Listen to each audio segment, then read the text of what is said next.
Range analysis.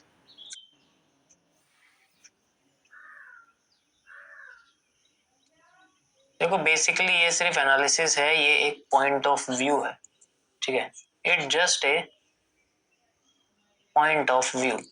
इसको आप trading के अंदर इंक्लूड नहीं कर सकते। जस्ट आप इसको ये मानो कि ये आपको एक देखने का नजरिया बताएगा कि मार्केट किस तरीके से चलती है, ठीक है, और भी कई सारी चीजें होती हैं, ठीक है। इसको आप ये मत समझो कि ये ट्रेडिंग में हेल्प करेगा, ट्रेडिंग एक अलग चीज होती है।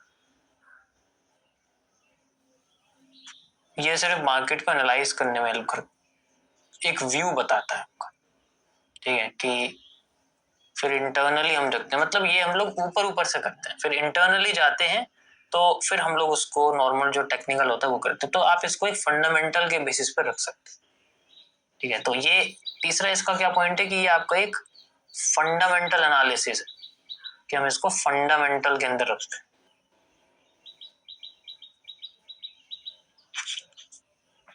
एक फंडामेंटल व्यू भी बोलते हैं इसको, ये इसकी मेन चीज है।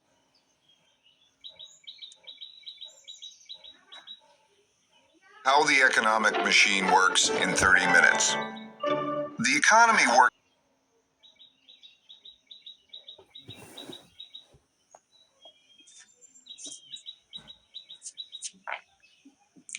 ओके, तो द मेन थिंग इज कि जब हम लोग इसको टाइम के बेसिस पे देखते हैं तो उसमें दो ही चीजें हैं। जैसे हम लोग सप्लाई डिमांड में देखते हैं कि अगर कोई चीज हाफ है तो फिर अगली डबल हो जाती है, या फिर वो भी हाफ हो जाती है, तो वो चीज होती है। इसके अंदर में हम लोग टाइम के बेसिस पे देखते हैं, तो हम इसको रेंज वाले टूल के साथ, जो हमारे रेंज वाला टूल आता है ट्रेडिंग व्यू में, उससे मेजर करते हैं, ठीक है। तो ये वेव्स के बेसिस पे चलती है। यहाँ पर हम लोग एंगल्स का यूज करते हैं। अगर मान लीजिए इस तरीके से ना मार्केट की मूवमेंट है, तो हम इसको एंगल्स के बेसिस पे फाइंड आउट करते हैं कि जनरली प्रोजेक्शन कैसा है। इन्हीं के बेसिस पे ट्रेंड की मूवमेंट जो है ना वो बड़ी छोटी इस तरीके से होती रहती है। जैसे एग्जांपल के लिए मैं जस्ट छोटा सा व्यू बता रहा हूँ, क्योंकि ये बहुत डीप है। एक छोटा सा व्यू कैसे, जैसे मान लीजिए मार्केट आपकी नीचे गिरती है, मार्केट आपकी इस तरीके से नीचे गिरी, फिर ऊपर गई, फिर ऐसे हुई, फिर ऐसे हुई, फिर ऐसे हो गई, एंड देन फिर इस तरीके से जा रही। ऐसे स्ट्रक्चर आपने बहुत देखे होंगे। तो यहां हमें क्या देखने को मिल रहा है, यहां पर हमें दिख रहा है कि जब भी मार्केट में किसी भी साइड का ट्रेंड आता है तो वो हमेशा अपने पिछले ट्रेंड से 2 गुना ज्यादा समय ले रहा है, ठीक है।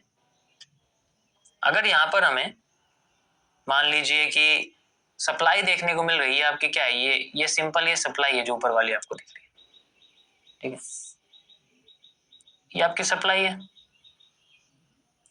ये भी आपकी सप्लाई है, ये भी आपकी सप्लाई है। तो यहाँ पर जो सप्लाई है जितने भी, वो आपको देखोगे हर बार इन सप्लाईज का जो एंगल है, अगर मैं आपको एंगल की बात करूं तो वो बढ़ता जा रहा है।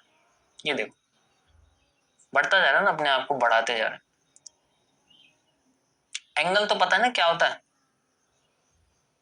किस किस को ये नहीं पता एंगल क्या होता है, पहले ये बताओ मुझे, किस किस को ये नहीं पता कि एंगल क्या होता है।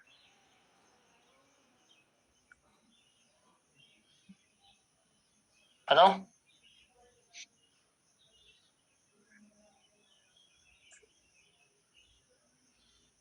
नहीं पता।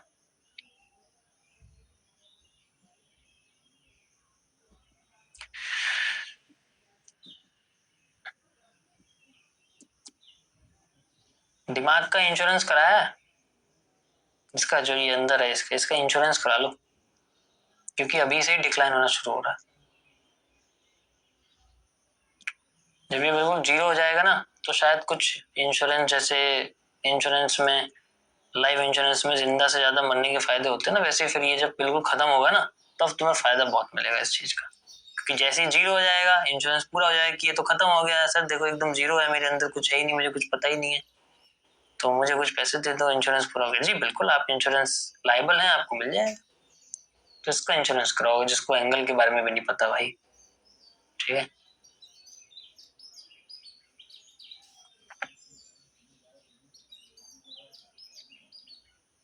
ओके,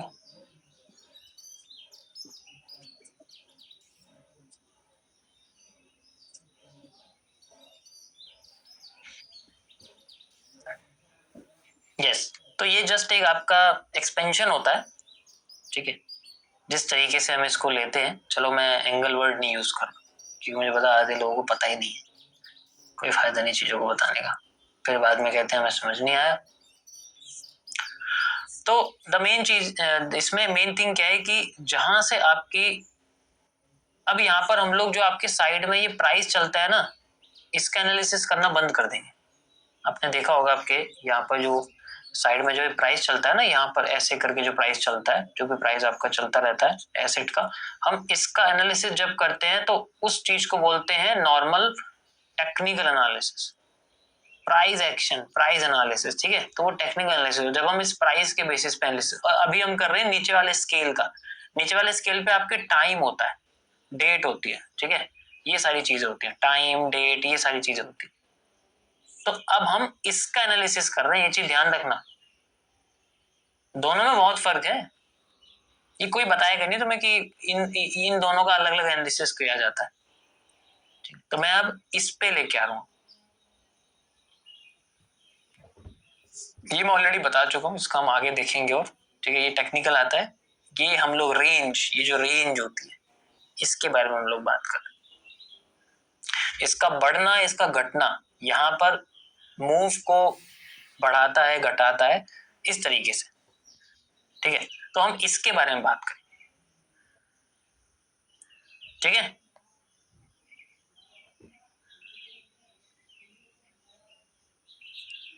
तो जब हम इसके बेसिस पे बात करते हैं तो यहाँ पर हम लोग इतना यूज करते हैं, जैसे मान लीजिए यहाँ से यहाँ तक की हमें सप्लाई दिखती है, तो ये हमारे पास में एक डेटा आता है इतना।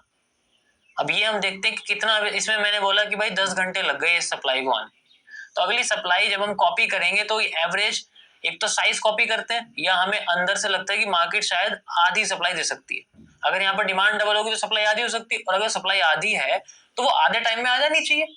नॉर्मल सा ये रेंज एनालिसिस का भी सेम मुद्दा होता है कि भाई वो नॉर्मल टाइम में आना चाहिए, लेकिन अब वो क्या कर रही है, वो आधे टाइम में नहीं आ रही, वो टाइम डबल कर रही है। उसने टाइम को, मान लीजिए मैंने आपसे बोला कि यहाँ पे जो टाइम है, लेट्स से कि यहाँ टाइम 20 घंटे कर दी, तो यहाँ तो टाइम बढ़ा दिया। इसका मतलब क्या हुआ कि टाइम और खींच दिया, यानी कि सप्लाई आने में भी और टाइम लगा।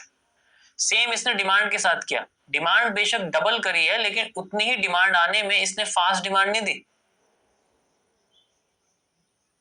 इसने 2 गुना ज्यादा टाइम लगा दिया। सेम चीज इसने अब आगे करा, आगे भी जब डिमांड दी है तो इसने अपने टाइम को 4 गुना बढ़ा दिया।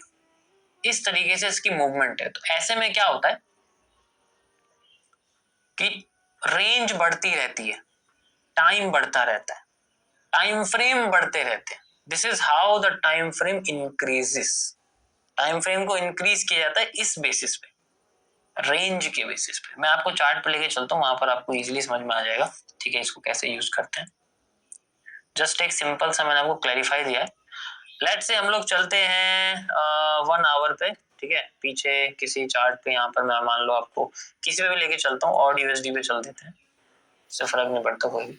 अरे हमारे सामने ये चल रहा है, ठीक है, कोई भी एक रेंज है, लेट से यहाँ पर मैं आपको इस रेंज के अंदर, अब हम ये जो आपके साइड में ये, इसको नहीं करेंगे, ये जो नीचे आपके सामने प्राइस चल रहा है इसके बेसिस पे हम लोग करेंगे। और ये कैसे करते हैं, लेट से मुझे यहाँ पर रिपीटेशन देखना है कि भाई यहाँ पर जो ये है, यहां से यहां तक को मेरे को कितना टाइम लगा है। नीचे आपको रेंज, अभी रेंज कैसे फाइंड आउट करोगे, इस टूल से, ये जो डेट रेंज है इससे फाइंड आउट कर लो यहां से यहां तक कितना टाइम लगा है, 3 घंटे।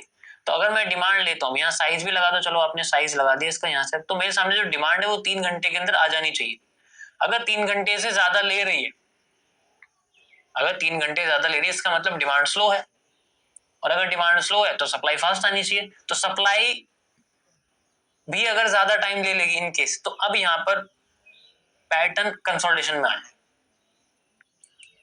बहुत सारे रूल्स होते हैं, अभी मैं बस आपको जस्ट इंट्रोडक्शन दे रहा हूँ, अभी मैं नहीं बता रहा हूँ कि किसी पर्टिकुलर टॉपिक के बारे में, यहाँ जस्ट मैं इंट्रोडक्शन दूं कि रेंज एनालिसिस क्या होता है, ठीक है। तो इसलिए अभी मत समझना इसको, मैं जस्ट आपको बता, जैसे यहाँ पर आप देखोगे 3 घंटे कितना टाइम लग रहा है, 4 5 6, डबल टाइम लग रहा है ना। मूव वहीं से आया, लेकिन 6 घंटे में। अब 6 घंटे में क्यों मूव आया, क्यों 6 घंटे में मूव आया, जबकि यही मूव हमारा 3 घंटे के अंदर आ जाना चाहिए था, क्योंकि यहाँ पर डिमांड स्लो होती है। उसके क्या रीजंस हो सकते हैं? इसके रीजन छुपे होते हैं आपके टाइमिंग्स के बेसिस पे, कि जनरली ये किस टाइम पे डिमांड आई। अब किस टाइम पे, नीचे देखो 11:30 बजे सुबह आई है, 11:30 बजे, 12:30, 1:30, इस टाइम पे मार्केट पे वॉल्यूम ही नहीं होता है, तो आपको यहाँ पर डिमांड फास्ट दिखेगी ही नहीं। अगर यहाँ सेम तरीके सप्लाई होती तो यहाँ पर भी सप्लाई फास्ट दिखती ही नहीं। तो रिपीटेशन भी डिपेंड करता है कि उसकी स्पीड भी डिपेंड करती है कि ये सब चीजें हो कब रही हैं। तो अभी हम लोग ये देखेंगे कि ये सब चीजें कब हो रही हैं। यहां पर आता है न्यूज एनालिसिस, यहां पर आता है न्यूज एनालिसिस। तो न्यूज अगर बीच में है बड़े टाइम फ्रेम्स में, तो वो स्पीड बढ़ा देती है। उस स्पीड में हम लोग अपनी सप्लाई या डिमांड के टाइम को कम कर सकते हैं, यानी कि वही मूव जो हमें 3 घंटे में मिलने वाला था, वही मूव हमें 1 घंटे में मिल जाए। ठीक है, तो ये जस्ट एक ओवरव्यू होता है, ये सबसे पहले करते हैं, उसके बाद फिर प्राइस की तरफ आते हैं कि पहले तो हमें इतने टाइम में मिल जाना चाहिए। दिस इज हाउ, जिस तरीके से जो फंड्स होती है, हेज फंड्स होती हैं, जो भी फर्म्स होती हैं, वो अपने इन्वेस्टर्स को एक टाइम कैसे देते हैं कि हम आपको we will provide you 20% return in 1 year.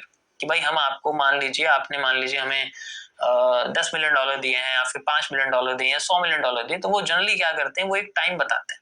हर किसी में ऐसा नहीं होता, ठीक है, बट वो टाइम बताते हैं कि हम आपको मान लीजिए पूरे साल में 20% रिटर्न दे सकते हैं, 15%। तो वो अमाउंट कैसे निकाल के ला रहे हैं, वो परसेंटेज कैसे ले, वो अपनी कैपेबिलिटी के हिसाब से निकालते हैं, वो अपने रेंज के हिसाब से निकालते हैं। कि हमें लगता है कि हमारे हिसाब से जो हमारा वॉल्यूम है, हमारा जो मूव है पूरे साल का, वो हमें इस पर्टिकुलर, इस बार मान लीजिए 2026 में वो लोग इन्वेस्ट करने वाले, ठीक है, तो उन्हें पता है कि इस बार वॉल्यूम ज्यादा है मार्केट में, तो हो सकता है इन्हें डबल मूव मिल जाए। अगर डबल मूव मिलेगा तो इसका मतलब 1 साल के अंदर कम टाइम में इन्हें डबल पैसा भी बन के मिला। अभी 20% नहीं, 40% भी निकाल सकते हैं, क्योंकि इन्हें पता है हमें उतना ही टाइम यूज करना है। लेकिन अगर हमें उतने टाइम में ज्यादा मूव मिल गया, दे विल आउट। जैसे मेरा एक टाइम है कि मुझे 2 घंटे तक किसी भी ट्रेड को होल्ड करना है, this is my fix time. ऐसी सबका अपना एक टाइम होता है, ठीक है, जो एल्गो बेस्ड होता है सबका। तो उस बेसिस पे वो अपना रेंज रखते हैं कि भाई हमें इतनी रेंज, अब उतनी रेंज के अंदर अगर फास्ट, अब जैसे मान लो मैंने आपसे बोला वही टाइम की बात है, यही टाइम है 6 घंटे का, इसमें मुझे मूव मिलता है इतना, ठीक है, और यही टाइम 6 घंटे का, लेकिन इसमें मूव कितना मिल रहा है मुझे, इसका डबल। 6 घंटे यहाँ वेट करूं या 6 घंटे यहाँ वेट करूं? 11 तारीख की शाम को 6 घंटे को मूव आया, तो 6 घंटे में यहाँ वेट करूं या 6 घंटे यहाँ मूव करूं, कहां मुझे ज्यादा मूव मिलेगा? अभी पता कैसे लगेगा? This is how range analysis can be used. समझ आया? देखो, मैं जो भी 30 मिनट्स के टाइम फ्रेम पे एनालिसिस करता हूँ, स्टार्टिंग में स्ट्रीम पे आती है, उन सब में ये सब चीजें मिक्स होती है, ठीक है। तो मैं अगर कोई भी वर्ड बोल रहा हूँ कि ये फास्ट आ सकता है, स्लो आ सकता है, तो मैं एक्सपीरियंस के हिसाब से बोलता हूँ, मैं ये सब चीजें नहीं लगा सकता। अगर मैं पूरा का पूरा एमएमसी लगा दूं तो चार्ट पर तुम्हें सिर्फ लाइंस और ये सारी ड्राइंग्स दिख जाएंगी, और तो माइंड में होती है, तो जस्ट एक क्यूएफएल से हम लोग आइडेंटिफाई कर लेते हैं, ठीक है, क्योंकि हमें मूव की फास्ट स्लो से मतलब नहीं है। But on the overview we can use the, you know, समझ आया? यहां तक समझ आया सभी को? तो this is just a overview जो रेंज एनालिसिस के अंदर आता है, कि हमें आइडेंटिफाई करना है या फिर हमें देखना है कि यार इतने ही टाइम पे वहां पर डबल मूव है, उतने ही टाइम पे यहाँ पर सिर्फ आधा मूव है, तो मैं आधा मूव क्यों लूं, मैं पूरा मूव लूं। This is how when we weight according to range, not according to price, not according to RR, ठीक है। We wait according to range, according to time, समझ रहे हो ना? That is how the holding works. Holding target based नहीं होती, holding range based होती है। मैं 6 महीने के लिए होल्ड करूंगा, प्राइस उसमें कहीं भी जाए मुझे फर्क नहीं, I will hold up to 6 month. जैसे रेंज, अब यहाँ रेंज एनालिसिस आ जाती है, यहाँ पर टेक्निकल कोई मतलब ही नहीं है, जैसे स्टॉक्स को होल्ड करते हैं, जैसे रियल एस्टेट को होल्ड करते हैं, वहां पर कुछ होता है क्या कि वहां तक जाएगा यहाँ तक नहीं, या 6 महीने के लिए होल्ड करता हूँ मैं, जैसे मुझे दिखेगा इसमें अच्छा खासा प्रॉफिट तो मैं निकाल दूं। किसी में क्या होता है, एकदम से प्रोजेक्ट कोई आ जाता है, कोई हाईवे निकल जाता है, कभी कोई बड़ा प्रोजेक्ट आसपास आ जाता है तो एकदम से प्राइस बढ़ जाते हैं। उसी टाइम में, उसी 6 महीने में किसी एक रियल एस्टेट का प्राइस जो है मान लीजिए 10% बढ़ गया, किसी रियल एस्टेट का प्राइस 30% बढ़ गया। It depends on external factors, news analysis. इसी तरीके से इसके अंदर भी न्यूज एनालिसिस का मैटर होता है। बट जोन तो फाइंड आउट आपको खुद से करना पड़ेगा ना, कि कहां से वो पर्टिकुलर डिमांड आएगी, वो एग्जैक्ट पॉइंट क्या हो सकता है जहां से हमें डबल मूव देखने को मिल सके। ठीक है, समझ आया? सभी को समझ में आया इसका पर्सपेक्टिव क्या है, इसका मतलब क्या है? That is the range analysis. ठीक है, देखो ये सब चीजें मैं यही बता रहा हूँ आपको, ये ऑनलाइन क्लासेस में मैं नहीं बताता हूँ क्योंकि ये बहुत डीप है। और क्लासेस में मेरा मतलब ये है कि मैं बहुत सिंपल चीजें एक्सप्लेन करूँ। और जैसे कि अब जुलाई की जो क्लासेस होंगी उसमें मेरा यही है कि मैं डीप में नहीं बताता हूँ, मैं वो बताता हूँ जो बहुत जरूरी है, जो चीज कमी है उसके बारे में। द मेन थिंग इज कि ट्रेडिंग कैसे हो। ठीक है, लेकिन यहाँ मेरे पास बहुत समय तो मैं इजीली खुल के यहाँ पर बता सकता हूँ। ठीक है।